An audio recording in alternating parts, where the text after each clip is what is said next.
August 12th, 1986. Hello, John. Thanks for the good letter. I don't think it hurts sometimes to remember where you came from. You know the places where I came from. Even the people who try to write about that or make films about it, they don't get it right. They call it 9 to 5. It's never 9 to 5. There's no free lunch break at those places. In fact, at many of them, in order to keep your job, you don't take lunch. Then there's overtime. And the books never seem to get overtime right. And if you claim about that, then there's another sucker to take your place. You know my old saying? Slavery was never abolished. It was only extended to include all the colors.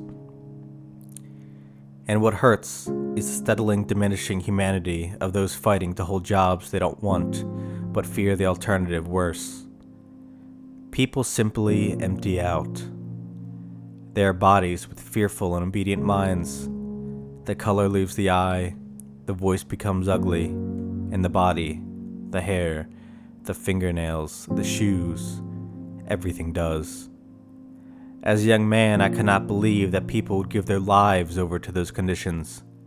As an old man, I still can't believe it. What do they want it for?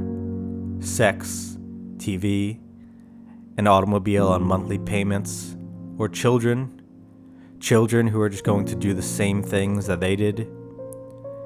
Early on, when I was quite young and going from job to job, I was foolish enough to sometimes speak to my fellow workers. Hey, the boss can come in here at any moment and lay all of us off, just like that. Don't you realize that? They would just look at me. I was posing something that they didn't want to enter their minds. Now in industry, there are vast layoffs, steel mills dead, technical changes and other factors of the workplace. They are all laid off by the hundreds of thousands and their faces are stunned. I put in 35 years. It ain't right. I don't know what to do. They never pay the slaves enough so they can get free, just enough so they can stay alive and come back to work. I could see all of this. Why couldn't they? I figured the park bench was just as good, or being a barfly was just as good. Why not get there first before they put me there? Why wait? I just wrote in disgust against it all. It was a relief to get that shit out of my system. And now that I'm here, a so-called professional writer, after giving the first 50 years away, I found out that there are other disgusts beyond the system. I remember once, working as a packer in this lighting fixture company, one of the packers suddenly said, "I'll never be free." One of the bosses was walking by.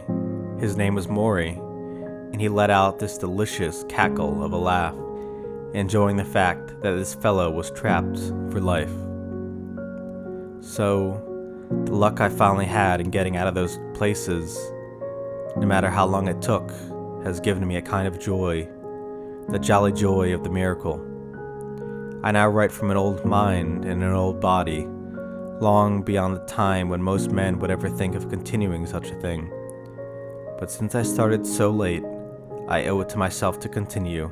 And when the words begin to falter, and I must be helped up stairways, and I can no longer tell a bluebird from a paperclip, I still feel that something in me is going to remember, no matter how far I'm gone, how I've come through the murder and the mess and the moil, to at least a generous way to die.